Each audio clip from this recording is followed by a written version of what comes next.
Okay, so the case that I decided to pick was case 3, which was the instruction manual that scared customers away. And kind of like the overall view of it is that basically there was a product that has been made, and they needed a manual for it. And they hired they had a scientific engineer do the manual.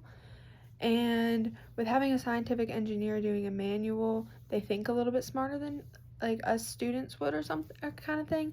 And so they made the manual really, really difficult to read.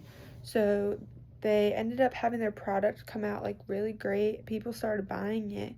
But once they got to the manual to put it together, they realized soon that the manual was super hard to read and they didn't really know what to do with it afterwards. So they really declined in their company because nobody was purchasing it. So, a couple key things that I found. So, who, what, and how are and why is basically, so the who would be their customers. They're reaching their customers, they're trying to get their customers' attention about the what, which would be your instruction manual. And the reason why they did it was because they thought the scientific engineer would have a better idea of how to do it, but in the long run, they ended up realizing that it really wasn't for the beneficial. The big communication error for sure was having it be so detail oriented. Like, I know for me personally in life, like when I'm putting something together, I want something really straight and simple, right to the point, whereas this was just really detailed, really ready, and like I don't want to sit there and read something, I just want to get it done. And I'm sure a lot of other people feel the same exact way.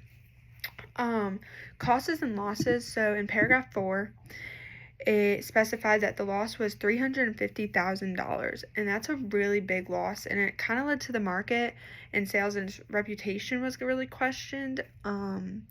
That's a lot of money, and it took a couple years for them to really gain that back, and they ended up getting the manual rewritten into very simpler terms that like we would understand, and people started buying their product again.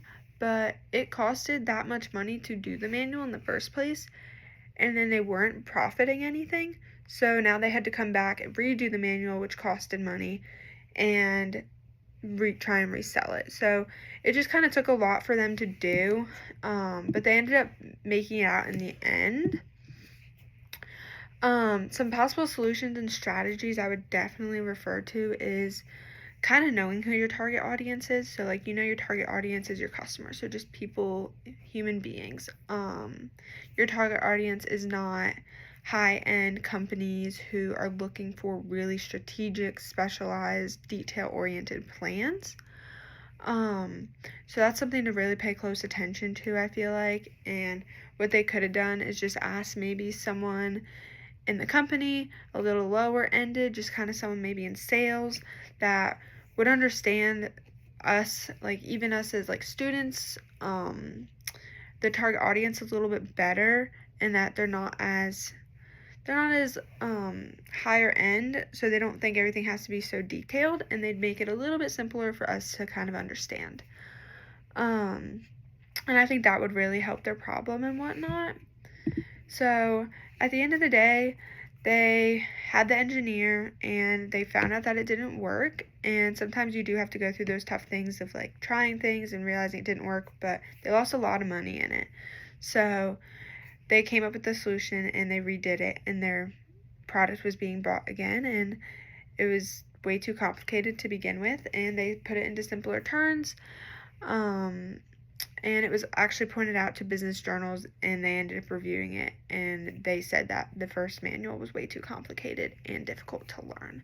So at the end of the day, they were able to come together as a collective team and make the manual better for their company.